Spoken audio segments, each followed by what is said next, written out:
La personalidad creadora de Abraham Maslow. Sexta parte, el conocimiento del ser unidos por guiones medios. Capítulo 19, notas sobre el conocimiento inocente. Talidad es un sinónimo del término japonés sono mama. Las descripciones se encuentran en el libro de Suzuki, Mysticism, Christian and Buddhist, especialmente en las páginas 99 y 102. Literalmente significa la tal cualidad de las cosas. También se expresa mediante el sufijo ado o iano, como un atigrado, que quiere decir exactamente como un tigre, beethoveniano, o el término alemán amerikanisch. Todos ellos se refieren a la peculiar y característica cualidad total definitoria o gestalt del objeto, que lo convierte exactamente en lo que es, le confiere su particular naturaleza ideográfica que lo diferencia de todo lo demás. El viejo término psicológico quale, con Q, significa lo mismo que talidad, referido a la sensación. Quale es esa cualidad imposible de describir o definir que hace que el color rojo sea diferente del azul. Es la rojez o talidad del rojo que se diferencia de la talidad del azul. Algo semejante está implícito en nuestra forma de hablar cuando decimos de una persona sí que lo haría. Con eso damos a entender que era algo previsible, que encaja con su naturaleza, está conforme con ella, es característico de ella, etc. Suzuki, en la página 99, donde define por primera vez el término sono mama como talidad, da a entender que es lo mismo que la conciencia unitiva, que, entre comillas, vivir a la luz de lo eterno. Cita a William Blake, sugiriendo que se refiere a sono mama cuando dice tener el infinito en la palma de tu mano y la eternidad en una hora. Aquí, Suzuki sobreentiende con toda claridad que esa talidad o sono mama es lo mismo que el conocimiento del ser. Y sin embargo, también insinúa que ese ver las cosas sono mama en su talidad es lo mismo que la percepción concreta. La descripción de Goldstein de las personas con lesiones cerebrales reducidas al nivel de lo concreto, por ejemplo, cuando describe los modos en que su visión del color se ha reducido a lo concreto, habiendo perdido la capacidad de abstracción, se asemeja mucho a la descripción de talidad de Suzuki. Es decir, las personas con lesiones cerebrales no ven la categoría general verde o azul, sino que ven cada color particular en su talidad, sin que se relacione con nada más, ni se sitúe en un continuo, sin ser más ni menos otra cosa, ni mejor ni peor, ni más ni menos verde que otros verdes, sino simplemente como si fuera el único color en el mundo entero y no existiera nada con qué compararlo. Esto es lo que entiendo como uno de los componentes de la talidad, la no comparabilidad. Si mi interpretación es correcta, debemos tener mucho cuidado en evitar toda posible confusión entre la reducción goldsteiniana a lo concreto y, en segundo lugar, la capacidad del hombre sano para percibir directa y concretamente sin verse reducido a lo concreto. Además, debemos diferenciar esto del conocimiento del ser en general, ya que el conocimiento del ser puede serlo no sólo de la talidad de lo concreto, sino también la abstracción en los distintos sentidos de este término, por no mencionar el hecho de que puede constituir el conocimiento de todo el cosmos. También es conveniente discriminar todo lo anterior de la propia experiencia cumbre o de la experiencia satori que describe Suzuki. Por ejemplo, el conocimiento B siempre tiene lugar en una experiencia cumbre, pero también puede darse sin ella, originarse incluso en una experiencia trágica. Luego tenemos que diferenciar entre dos clases de experiencias cumbre y dos clases de conocimiento del ser. En primer lugar, existe la conciencia cósmica de Bock o de diversos místicos que percibe la totalidad del cosmos y ve que todo se relaciona con todo, incluso el que percibe.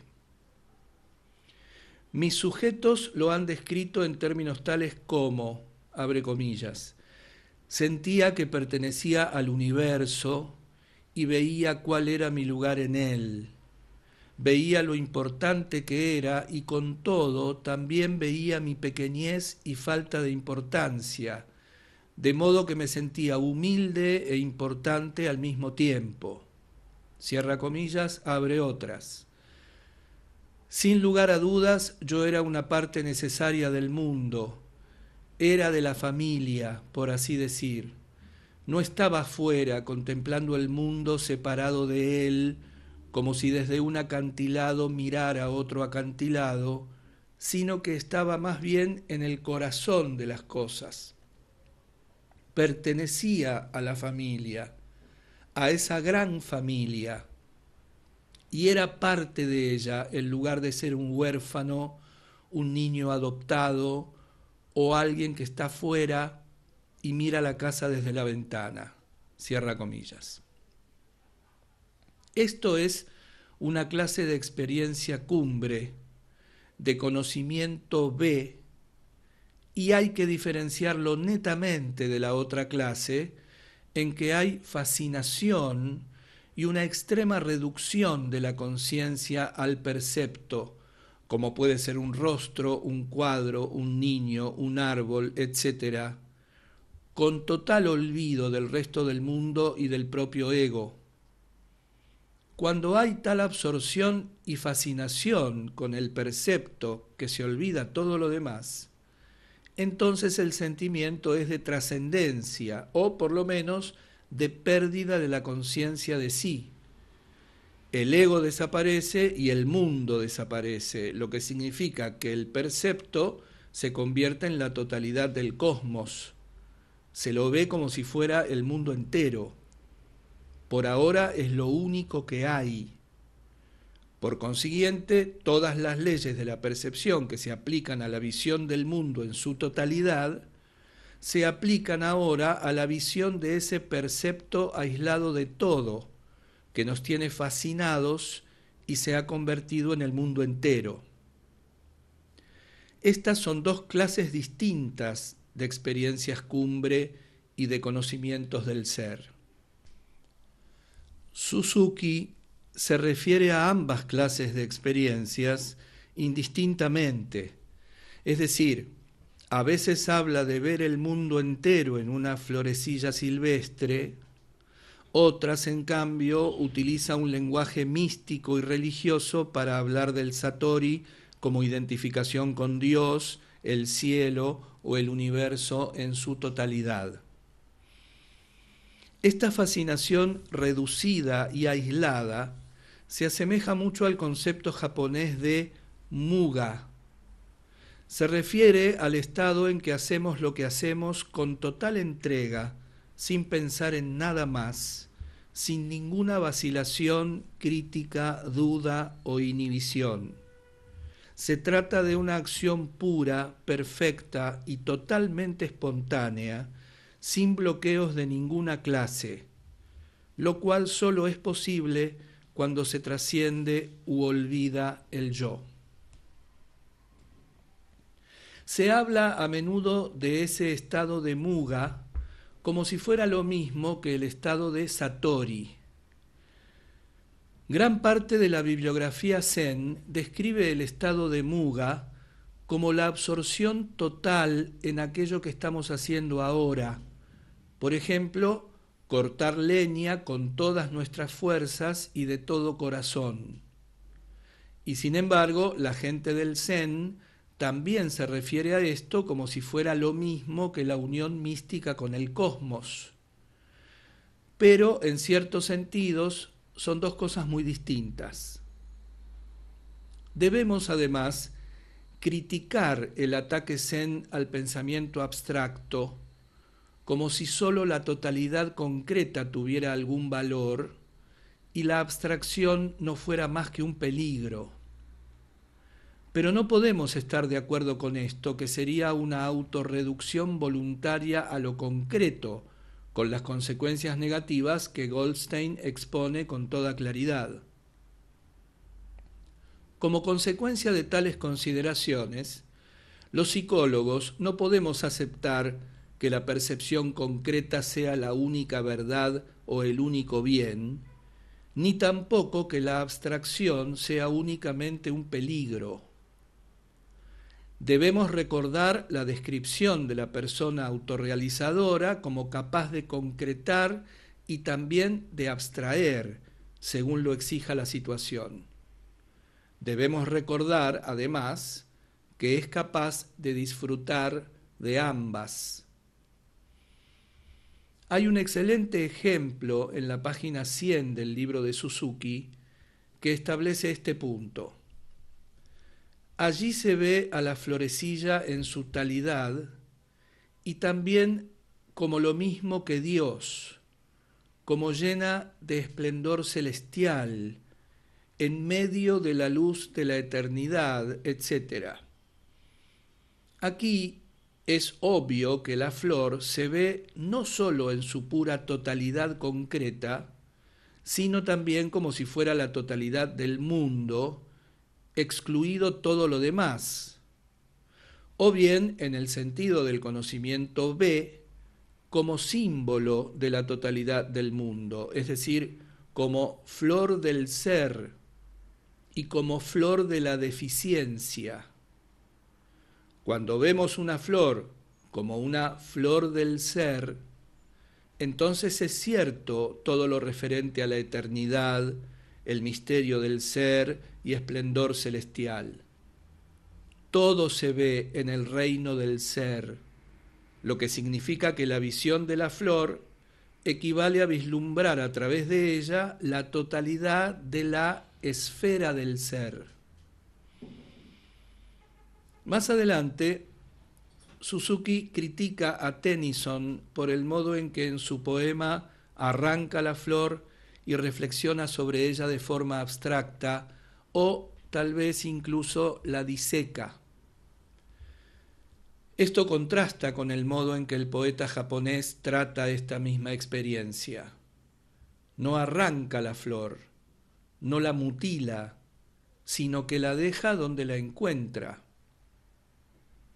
Tal como Suzuki lo describe en la página 102, abre comillas, no la aísla de la totalidad de su entorno, la contempla en su estado sonomama, no solo en sí misma, sino también en la situación en que se encuentra, la situación en su sentido más amplio y profundo.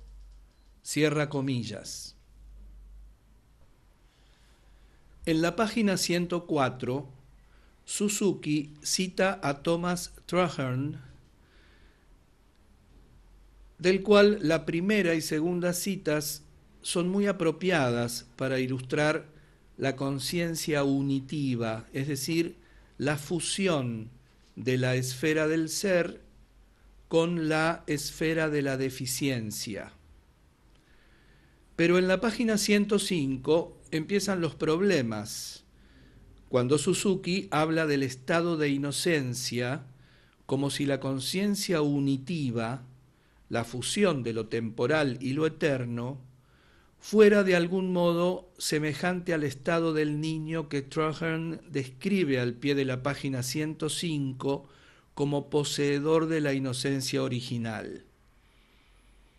Suzuki afirma que se trata de una vuelta al paraíso terrenal, de recuperar el paraíso donde el árbol del conocimiento todavía no ha empezado a dar fruto. Abre comillas. Nuestro constante hábito de intelectualizar es el resultado de haber comido la fruta prohibida del conocimiento. Pero nunca hemos olvidado, metodológicamente hablando, la morada original de la inocencia. Cierra comillas. Para Suzuki, esta inocencia bíblica, esta noción cristiana de inocencia, corresponde con el ser sono mama, es decir, con la visión de la talidad, lo que, a mi entender, constituye un grave error. El miedo cristiano al conocimiento, como en la historia del Jardín del Edén, según la cual el conocimiento fue la causa de la caída de Adán y Eva, ha perdurado en la cristiandad como una especie de antiintelectualismo, un temor por el que conoce, el científico, etc., junto con el sentimiento de que la fe, piedad o simplicidad, que entraña una inocencia como la de San Francisco de Asís, son mejores que el conocimiento intelectual. Y en ciertos aspectos de la tradición cristiana existe incluso el sentimiento de que ambos se excluyen mutuamente, es decir, que si sabemos demasiado, no podemos tener una fe inocente y simple. Y puesto que la fe es mejor que el conocimiento, es mejor no estudiar demasiado, ni ir mucho tiempo a la escuela, ni ser científico u otras cosas semejantes. Todas las sectas primitivas que conozco son igualmente antiintelectuales y desconfían de la enseñanza y el conocimiento como si fueran algo, entre comillas, que perteneciera solo a Dios y no al hombre. Aquí hay una nota al pie que dice: he especulado con la posibilidad de que en esta leyenda el conocimiento, entre comillas, pudiera significar también conocimiento en el viejo sentido sexual, es decir, que comer la manzana puede haber significado el descubrimiento de la sexualidad prohibida, la pérdida de la inocencia en este sentido, más que en el de la interpretación tradicional. De ahí quizá provenga también la tradicional antisexualidad cristiana. Y sigue. Pero la inocencia ignorante no es lo mismo que la inocencia sabia o refinada. Además, la percepción concreta del niño y su capacidad para percibir la talidad no tiene nada que ver con la percepción concreta y de la talidad de los adultos autorrealizadores. Son dos cosas diferentes, al menos en el siguiente sentido. El niño no ha sufrido una reducción a lo concreto, ni siquiera ha llegado aún a lo abstracto. Es inocente porque es ignorante.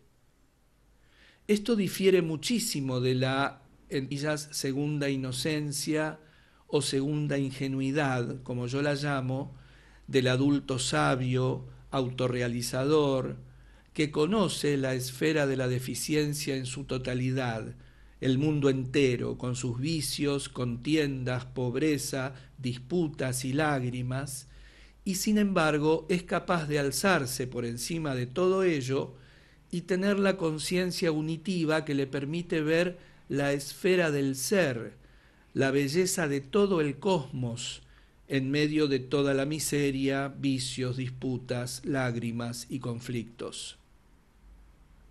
A través de los defectos, o en ellos, es capaz de ver la perfección, lo cual difiere mucho de la inocencia pueril del niño ignorante que Traherne describe. Sin duda alguna, este estado de inocencia no es el mismo de los santos, sabios o personas que han vivido, trabajado y luchado en la esfera de la deficiencia, que por ella han conocido la infelicidad y que sin embargo son plenamente capaces de trascenderla. Esta inocencia adulta o inocencia autorrealizadora probablemente coincide o incluso es sinónima de la conciencia unitiva en la que la esfera del ser se fusiona e integra con la esfera de las deficiencias.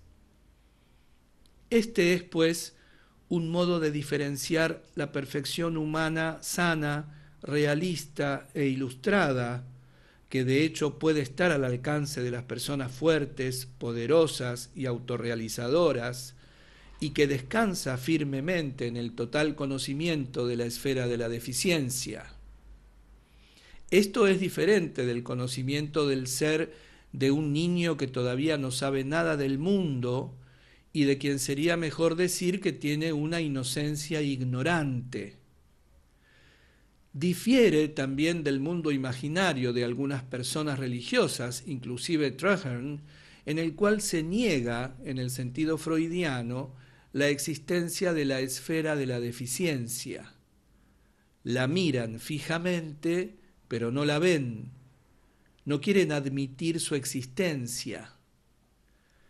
Esta clase de fantasía malsana es como percibir solo la esfera B sin la esfera D. Es malsano porque es solo una fantasía, o se basa en la negación, la ignorancia pueril, la falta de conocimiento o de experiencia. Todo esto equivale a diferenciar y discriminar el alto nirvana del bajo nirvana, la unión ascendente de la descendente, la alta regresión de la baja, la regresión sana de la enferma.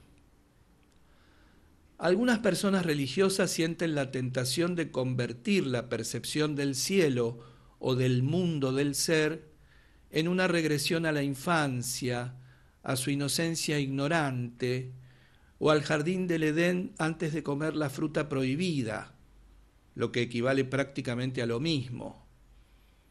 Es como decir que solo el conocimiento nos hace desdichados, lo cual implica: sé entonces estúpido e ignorante y nunca serás desdichado. Así estarás en el cielo, en el paraíso terrenal, y nada sabrás del mundo de las lágrimas y los conflictos. Pero es un principio general que no se puede desandar lo andado. La regresión no es realmente posible. El adulto no puede convertirse en niño en sentido estricto. No se puede deshacer el conocimiento, volver a ser inocente. Una vez que se ha visto algo, no es posible no haberlo visto. El conocimiento es irreversible y también la percepción. En este sentido, es imposible desandar lo andado. La regresión real no existe, aun cuando renunciemos a nuestra cordura y a nuestra fuerza. No podemos anhelar un mítico paraíso perdido, y si somos adultos, no podemos desear el retorno a la niñez, porque es imposible. La única alternativa factible para el ser humano es comprender la posibilidad de seguir adelante, hacernos mayores, avanzar hacia la segunda ingenuidad, la inocencia refinada, la conciencia unitiva, la comprensión del conocimiento B, de modo que sea posible en plena esfera D. Sólo así lograremos trascender el mundo D, únicamente por medio del conocimiento real, del desarrollo, de la plena madurez. Por todo ello, es necesario subrayar la distinción entre la talidad de A, las personas reducidas a lo concreto, inclusive las que sufren lesiones cerebrales; B, la percepción concreta del niño que todavía no ha alcanzado el nivel de abstracción; y C, la percepción concreta del adulto sano, que es muy compatible con la capacidad de abstracción. Esta formulación también se aplica al misticismo de la naturaleza de Wordsworth. El niño no es realmente un buen modelo para la autorrealización, el conocimiento B, la percepción concreta, el sono mama o la percepción de la talidad. Y no lo es porque no trasciende lo abstracto, todavía no ha alcanzado este nivel. Conviene también decir que el modo como el maestro Eckhart Suzuki y muchas otras personas religiosas definen la conciencia unitiva, es decir, la fusión de lo eterno con lo personal, es por la negación de todo lo temporal. Estas personas rondan la negación del mundo de la realidad y se inclinan a considerar como real solo lo sagrado, eterno o divino. Pero todo esto ha de verse en lo temporal. Lo sagrado ha de descubrirse en y por mediación de lo profano. La esfera B ha de contemplarse a través de la esfera D.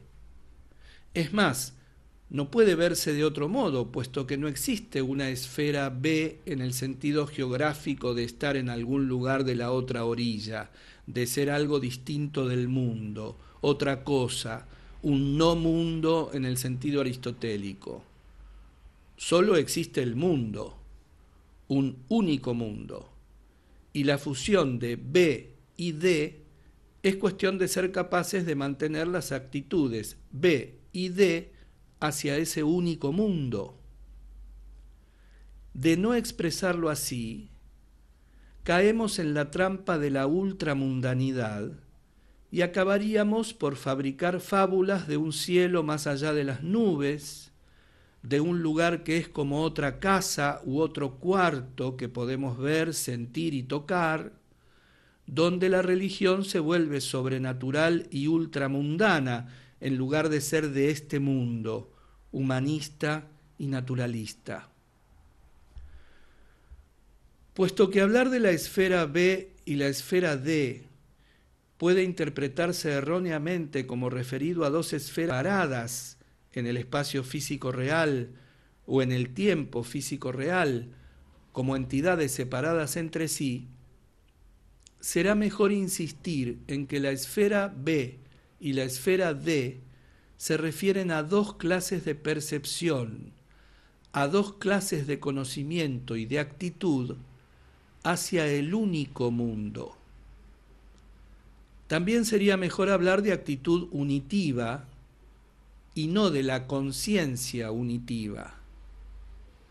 Encontramos un ejemplo del tipo de confusión que se podría eliminar simplemente pensando en el conocimiento B como dos actitudes o estilos de percepción, hacia el final del libro de Suzuki, cuando cree necesario hablar de la transmigración, encarnación, reencarnación, almas, etc.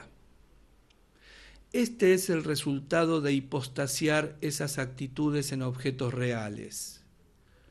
Si hablo de estas dos clases de conocimiento como actitudes, entonces las transmigraciones y todo lo demás simplemente no vienen al caso, como tampoco lo vendrían para la nueva forma de percepción que alguien pudiera tener de una sinfonía de Beethoven después de haber seguido un curso sobre la estructura de la música. Esto último también implica que el significado o la estructura en la sinfonía de Beethoven existía antes de iniciarse el curso. Lo único que ocurrió fue que el estudiante dejó de estar ciego y que ahora que había adoptado la actitud correcta, podía percibir, pues sabía qué buscar y cómo. Podía ver la estructura y el significado de la música de Beethoven, así como lo que trataba de decir, de comunicar, etc.